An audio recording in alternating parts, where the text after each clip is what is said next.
ஆண்டவர் ஒரு வார்த்தை சொல்றாரு, அதை மனதில் கொள்ளணும். எபேசியர் 6:10 கர்த்தரிலும் அவருடைய சத்துவத்தின் வல்லமையிலும் பலப்படுங்கள் அப்படின்னு ஆண்டவர் சொல்லியிருக்கிறார்.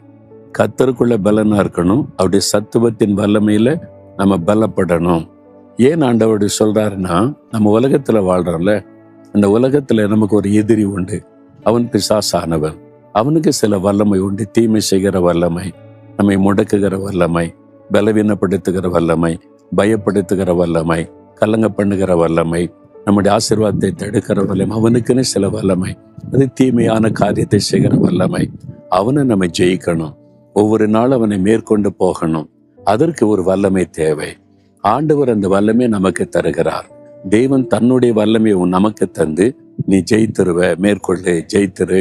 சாத்தான் உன்னை ஜெயிக்க முடியாது. அவனை விட நான் உன்னோடு இருக்கிற நான் பெரியவர், என்னுடைய வல்லமை பெரிது என்பதை ஆண்டவர் விளங்க பண்ண தன்னுடைய வல்லமை நமக்கு தருகிறார். அதை நம்ம பெற்றுக்கொள்ளணும். அப்ப கர்த்தருக்குள்ள பலனா இருக்கணுமானா, தின வேதத்தை தியானித்து தியானித்து ஜெபிக்க ஆண்டோடைய ஐக்கியத்துல பலனாயிரும். அவர் கூட ஸ்ட்ராங்கா இருக்கிறோம்னாலே பிசாசு பயப்படுவான். அவர் தன்னுடைய வல்லமை நமக்கு தருகிறார், பரிசுத்த ஆவியின் வல்லமை. அந்த ஆவியானவர் வரும்போது நம்ம வல்லமை உள்ளவர்களாய் மாறுகிறோம். அது பாவத்தை ஜெயிக்கிற வல்லமை, பிசாசை மேற்கொள்ளுகிற வல்லமை, பிரச்சனைகளை மேற்கொள்ளக்கூடிய வல்லமை, சோதனை மேற்கொள்ளக்கூடிய வல்லமை.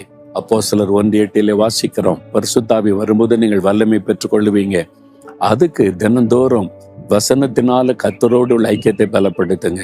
பரிசுத்த ஆவியில நிரம்பி ஜெபித்து ஆவியில பலனாருங்க, எதையும் மேற்கொண்டரலாம். அதுக்குதான் சொல்ல, கர்த்தரிலும் சத்துவத்தின் வல்லமையில பலப்படுங்க. அதனால்தான் சொல்ற, காலையில எழுந்து வேற வாசித்து ஜெபிக்கணும்.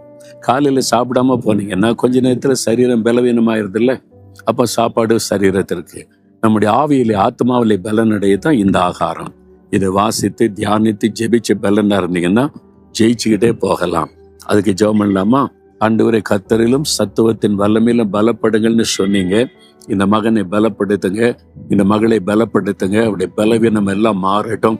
இன்றைக்கு வல்லமைப்படுத்துங்க, ஜெயிக்கிறவங்களா மாற்றுங்க, சாத்தானை மேற்கொள்ளுகிறவளாய் மாற்றுங்க, பயப்படாதபடி தைரியமாய் பிசாசை எதிர்த்து நின்று ஜெயம் பெற்றவளாய் மாற்றுங்க. அந்த வல்லமை இப்பொழுதே நீ தருகிறதற்காய், ஆவியினால் நிரப்புகிறதற்காய், பலப்படுத்துகிறதற்காய் ஸ்தோத்திரம். இயேசுவின் நாமத்தில் ஜெபிக்கிறோம். ஆமென், ஆமென்.